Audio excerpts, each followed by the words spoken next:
मनुष्य हालात के सामने मजबूर हो जाता है, कभी अपने और कभी परायों के सामने मजबूर हो जाता है। मनुष्य को देखकर मालिक भी मजबूर हो जाते हैं। जो कुछ भी होना है वो पूर्व निश्चित है।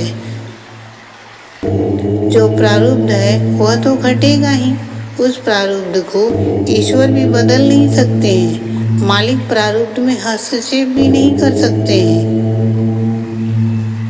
जब कोई व्यक्ति जो हमारा अपना नज़दीकी है, हमारा विश्वास पात्र है, अगर वह विश्वासघात करता है तो हमारा दिल टूट जाता है, आंखें रोती है। पूरे संसार में ही नहीं, यद्यपि मालिक पर से भी विश्वास कम होने लगता है, परंतु मालिक पर से विश्वास को कभी भी कम मत होने देना। हालात कितने भी बुरे क्यों न हो, मालिक का साथ होगा तो सारी मुश्किलें हल हो जाएंगी, सारी समस्याएं पल भर में समाप्त हो जाएंगी।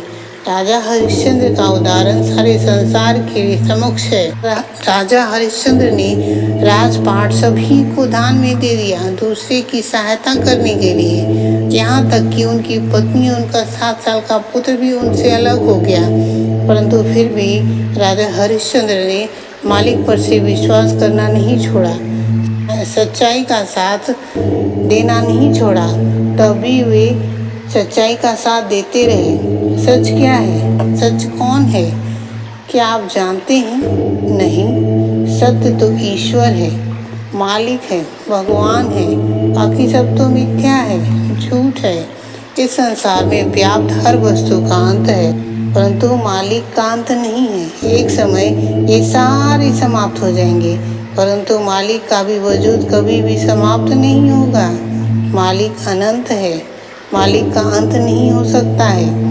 प्रत्येक व्यक्ति यह जानता है कि वह एक दिन इस संसार को छोड़कर चला जाएगा, परंतु फिर भी जमीन, रुपये, पैसे, गहने, जेवर इकट्ठा करता रहता है।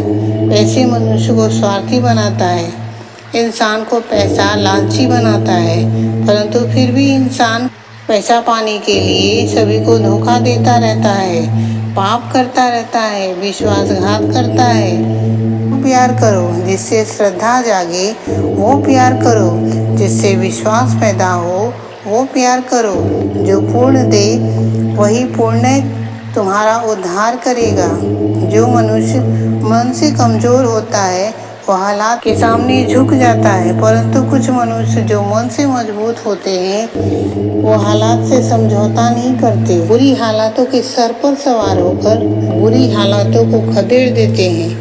माता पिता हालात से मजबूर होकर बच्चों को खुद से दूर कर देते हैं। अच्छे और बुरे हालात सभी व्यक्तियों के जीवन में आते हैं, परंतु बुरे हालात से डरकर घुटने टेकना गलत है। माता पिता को अपने बच्चों के हालातों से लड़ने के लिए प्रेरित करना चाहिए। बच्चों को इसका डटकर मुकाबला करने सिखाना चाहिए। हालात के सामने मजबूर होने के लिए नहीं, हालातों के सामने मजबूर होना ही पलायन है।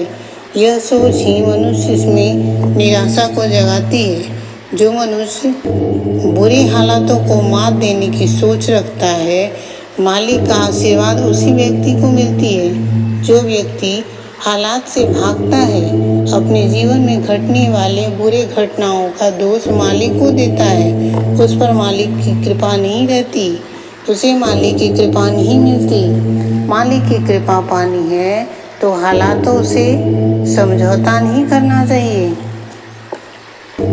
बुरे हालातों से लड़कर अपने जीवन में घटने वाली सारी घटनाओं के लिए मालिक का धन्यवाद देना चाहिए, तो मालिक उस व्यक्ति पर अपनी कृपा दृष्टि बनाते हैं।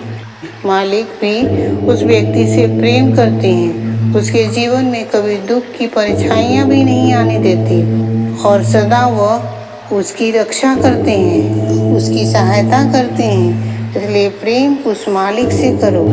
इस मिथ्या के लोभ लालच में फंसकर किसी व्यक्ति के साथ विश्वासघात मत करो।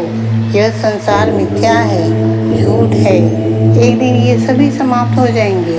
ये रुपया, पैसा, धन, संपत्ति कुछ भी नहीं रहेगा। तुम्हारे साथ नहीं जाएगा तो केवल तुम्हारे द्वारा किया गया पुण्य और परोपकार, धन संपत्ति कुछ भी तुम्हारे साथ नहीं जाएगा।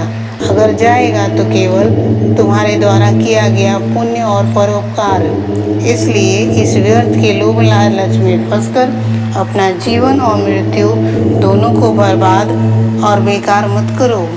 प्रेम धन से नहीं, मालिक से करो।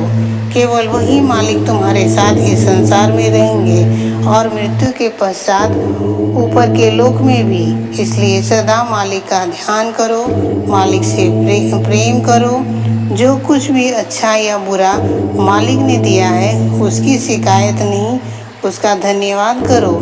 मालिक जिसके भाग में जितना होता है वह व्यक्ति उतना ही पाता है। सबका मालिक एक है।